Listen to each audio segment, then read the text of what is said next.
Miranda Hart, how exciting is this? Not one, 2 BAFTA nominations. Yeah, it's very exciting. It's exciting. Yeah, it's very lovely. But one of them, listen up, peeps, one of them, the fate of your BAFTA, dreams, lies in the public, because it's the YouTube Audience Award. Oh, yes, there's an audience. Now, what are you up against? Up against, Big Fat Gypsy Wedding. Big Fat Gypsy Wedding.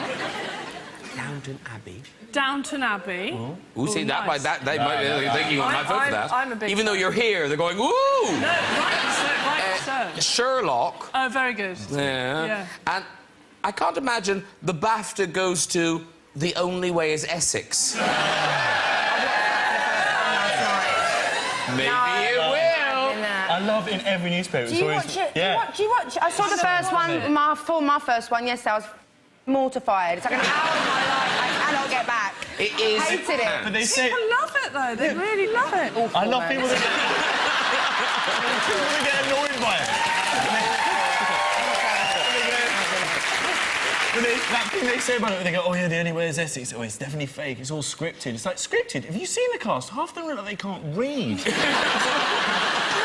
But you filmed in Essex. Was it recently you filmed in Essex? Yeah, no, I did a pilot for this show I'm doing at the end of the year for Channel 4, and we did the pilot in Essex, so I went down there and I stayed there for a week with a family in a caravan, and... Caravan? I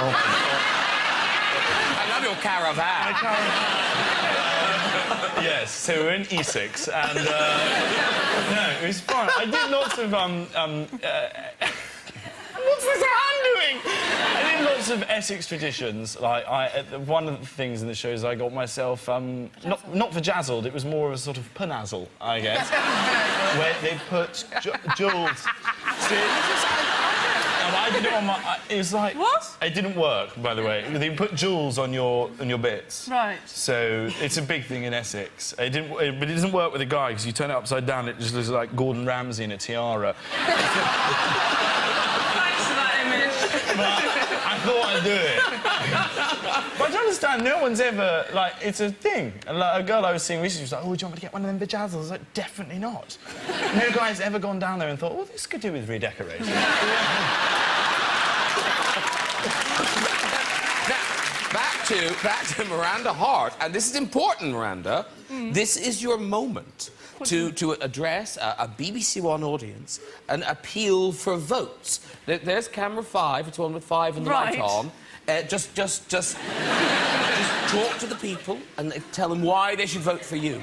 Right, really? Go. OK. Do it. The nation... I feel like I'm doing Queen's speech. The nation, please. I've been caring my whole life for this. Sorry. Is that helpful? Thank you, yeah. And, I'm ready for this. I've gone sort of Camp Northern, what we're doing. I've gone stereotypical X Factor contestant. I'm doing this for my grandfather, who's a war hero. He said to me, I don't know how he said that, because he died in the war, but it's from the grave, he said, you were meant for this. You're better than Sherlock, he said. You're better than Hugh Bonneville. But he said, The Only Way is Essex. That is marvellous. Vote for that.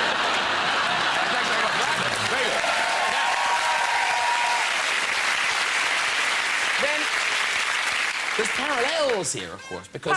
Parallels, because you've won your 3 Comedy Awards, RTS Awards, but now you do have Series 3 looming.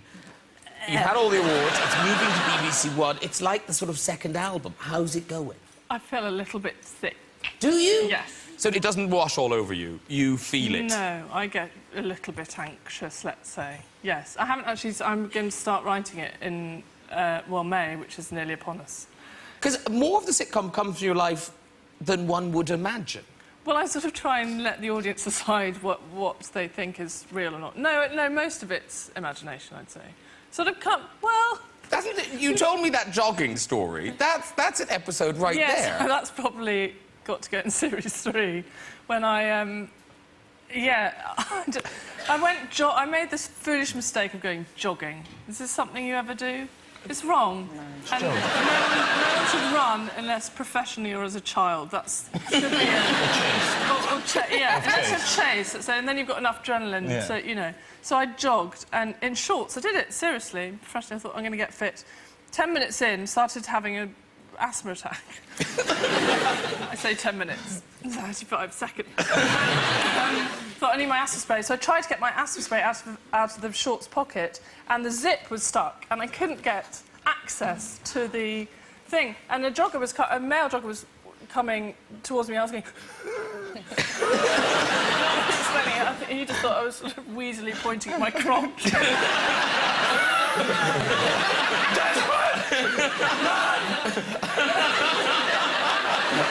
jogged on past, and then a very nice woman came up to me and said, "Are you all right?" I said, sort of tried to explain, no, not only to asthma spray, but she was one of those sort of middle-class mum with baby, probably again called mozzarella, and had a perfect Cath Kidston sort of nail kit in her Cath Kidston nappy changing bag. You know what it is? I've got everything you need. So she cut me out. Really embarrassing. And then the man came round again. I'd taken the asthma spray, and I did that sort of trying to as he went past. I was having an asthma attack, and the thing is because I wasn't pointing at my crotch. And so don't go jogging. Yes. Oh, I won't. But that's an example, I suppose, of what could... And Jack, you got material on this show the last time, didn't you? Yeah. Well, it was because you had Usher on, he was the other guest, who might I say is not a patch on these two lovely ladies. He was really boring. He was great, but a bit boring. My recent tour bus driver had Usher before me, and he said he was really boring. He can move it, but he's not great on anecdotes. He was in the... oh, sorry, we shouldn't probably joke. I love Usher. You'll notice You I'm not saying anything. Welcome back, Usher! He hasn't got any good jogging stories. He was in the greeting room, and my parents were there, and I brought them along to the show, and I thought it'd be a nice idea for me to introduce my dad to Usher. Internationally acclaimed rap superstar. He's my not a dad rapper, he's a What your dad is? Sorry, hip-hop and soul R&B artiste. That's how I introduced him. Usher, my father. My dad asked Usher for directions to his seat, because he thought Usher was an Usher.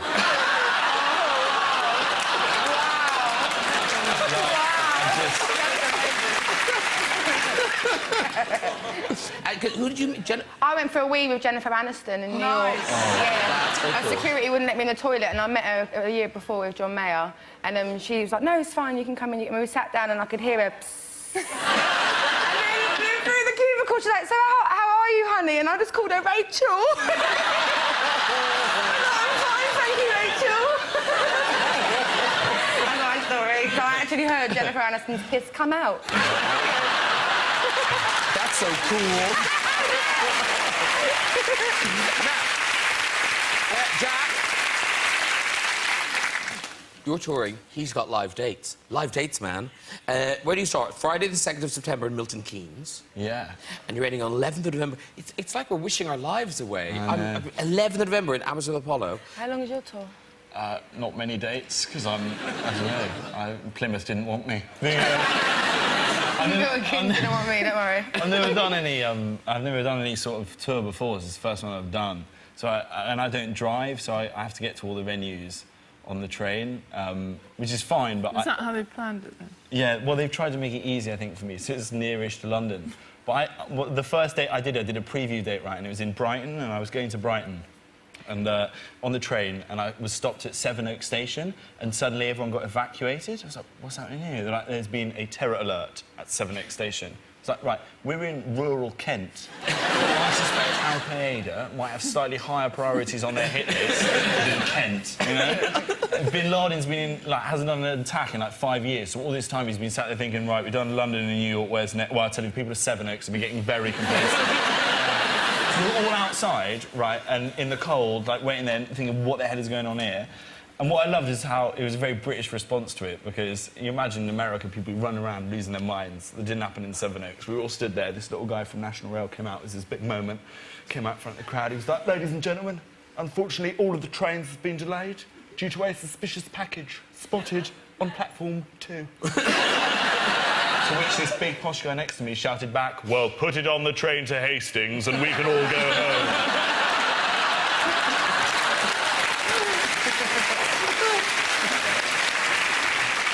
Mention your dad. I mean, you don't still live at home? No, I've just moved out. Well Like, done. Where do you live now? The garage? No, I'm nearby.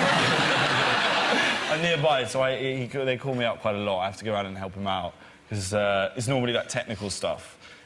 My mum thought it'd be a really good idea for his birthday to buy him an iPhone 4, which, I mean, he's 70 years old, so getting him that for his birthday is like getting Stephen Hawking's rollerblades for Christmas. And he's always calling me up with all these technical things that I have to go around and help him out with.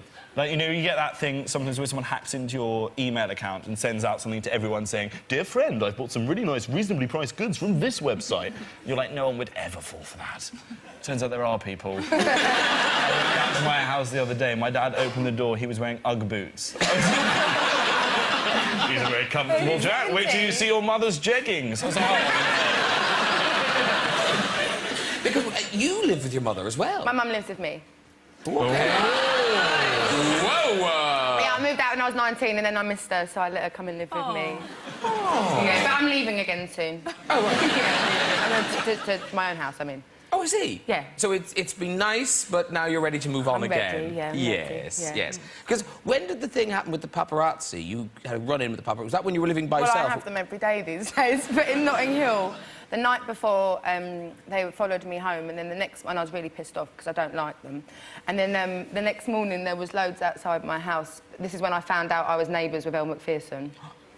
And I went out like that. And they didn't even take a picture. They were like, "We're not here for you tonight." And then like this like leggy blonde just like straight into the street. Yeah, that was a couple of years ago now. It's when I lived on my own. That's when my whole life fell apart. My phone bill got cut off. Electricity got cut off. No, really? I didn't know you had to pay for this. Because, Miranda, would you ever consider... You don't live at home now? No, I mean, I'm considerably older than these two lovely... You don't look it. Oh, what a spontaneous compliment. Thank you. I'm taking it. Usher, very interesting.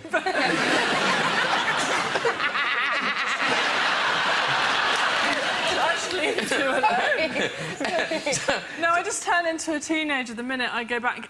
Very angry. I'm in a permanent... So anything's irritating. If they're not your parents, it would be funny. But if Mum says, "I've lost my glasses one more time," and they're on her head, I can't find it funny. I just go, "They're on your head!" Constant weather reports, you know. The Times says it's going to rain today. Oh, really? Well, the Mail says it's going to be cloudy. Look outside! Just burn me like that! So old Dad calling the remote control a distance activator.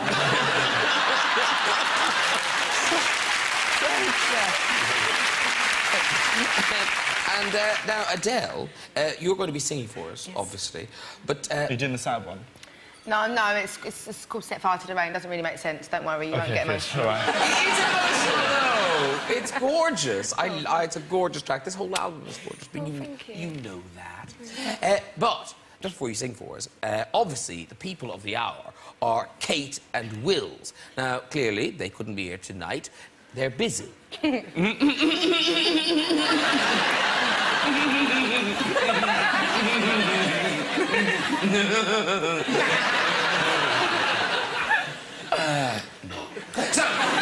So instead, we're going to say hello to the stars of the new, searingly dramatic film, William and Kate the Movie. Hey, everybody, it's Camilla Luddington and Nico Evers-Swindle. They're here.